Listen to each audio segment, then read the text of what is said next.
What's going on, guys? Welcome back to another video. My name is Nord Trades, and today I bring you another special video, the Sunday stock watch list, where I give you all the stocks that I like, all the stocks that I dislike, all the economic calendar, and everything really going on with the market this week. Now, we do have a short market week, so we have 4 days instead of 5, and we pretty much have all the big earnings out the way, finally, so we can focus on the trades that actually matter, instead of dealing with premiums being too expensive, premiums not paying, and just the things we don't like as options traders. So before I go ahead and get started with this video, make sure you hit the like button, subscribe, comment down below what other videos you'd like to see on this channel, and what stocks are you guys watching for this week. Maybe I like something, maybe I'll add it to my watch list next week. I'll give you a shout out.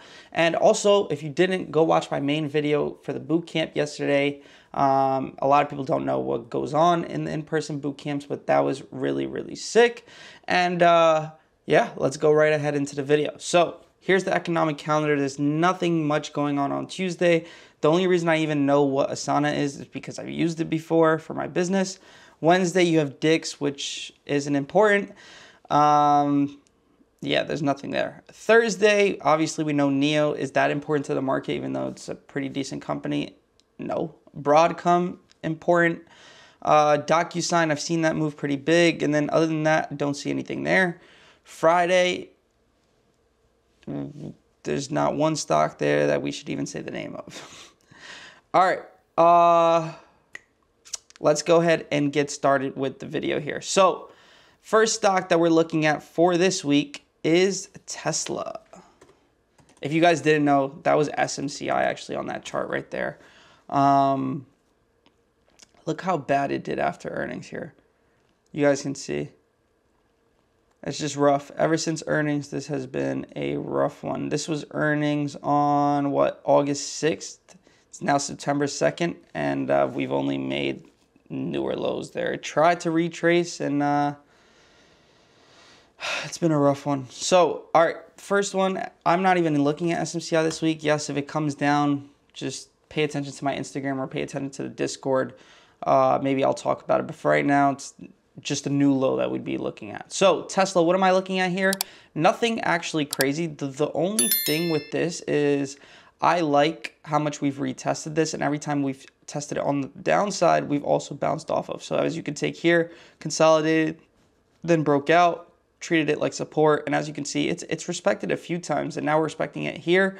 This would just be a scalp. Now, what am I looking at for as far as room?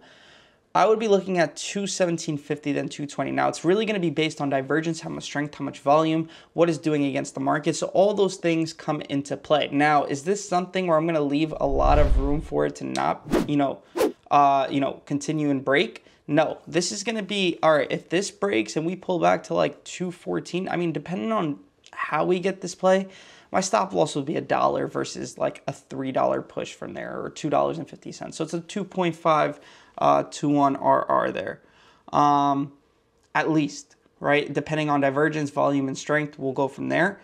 And that's the scalp I'm looking at on Tesla. Now, if we do get something where it's showing me complete strength, I really like how it closed on Friday too, sorry, was it Friday? Yeah, Friday. Where we closed up $7, almost $8 actually for the day compared to other stocks. Really nice, because that was up 3.8% versus, something like NVIDIA, where that was only up 1.5%. So definitely a good sign on how we closed there, and I'm definitely going to be paying attention to it. Now, the next trade that I'm looking at for this week is Netflix, which is interesting because I don't really play this stock, but this stock would be at, I personally think this would be at 750 if we didn't have all this BS going on in the market. This stock's been, obviously hitting a high, pulling back because of the market, trying to get above 700 again, pulls back. Now we finally closed above 700 on Friday.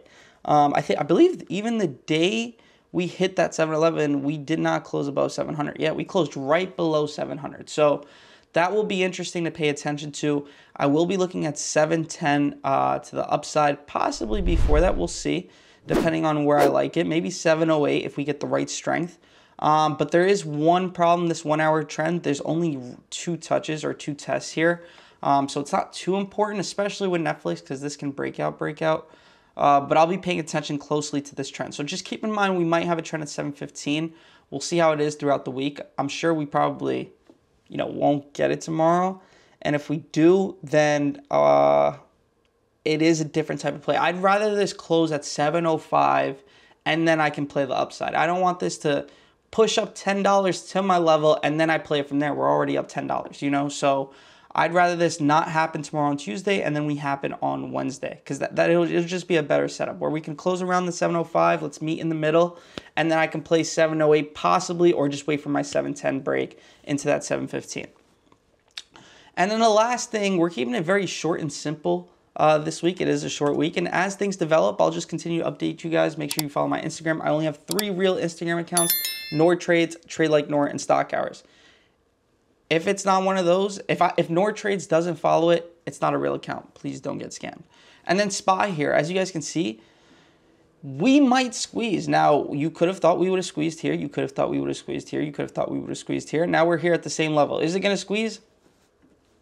Who knows? Futures aren't even open yet right now, so we'll see. But it really does look like it's time. Like, we're up 5 points. We could have easily sold off on Friday after that big sell-off on Thursday. I caught this move. If you're in the Discord, you know exactly what I'm talking about. I got in at 563.10 and sold at 559 break, which was absolutely nuts. So this could have been an easy sell-off into that level, and we could have stayed there. Instead, we came all the way back up to finish Friday strong and finish the week strong. And now we're here at basically all-time highs here on SPY. So this is probably the chance that the market is going to break out. Like, out of all the times this is touched, you never hear me say that. I'd rather the downside anyways, because I like, quicker moves. But this looks like we're actually going to take off here. We're right off the trend on the 1 year. We're finishing the day off strong on Friday at highs. Not only did we recover, we came to highs, and it was an easy day to just continue to sell off into that Thursday level, and we didn't. So in my eyes, this is a very high probability compared to the other setups that were there for all-time high breaks. This is the one. If any of them are going to break and move the market, this is going to be the one. So those are my 3 stocks that I'm watching. Yes, I'm watching SPY. As you guys can see, this trend here. So it held it. I'm watching SPY, Netflix, and Tesla. Those are my top 3 plays for this week. Hope you guys enjoyed. Obviously, there will be other updates. Make sure you're in the Discord. It is free 99 on Wednesdays. And stay updated with us. I'll see you guys. Peace.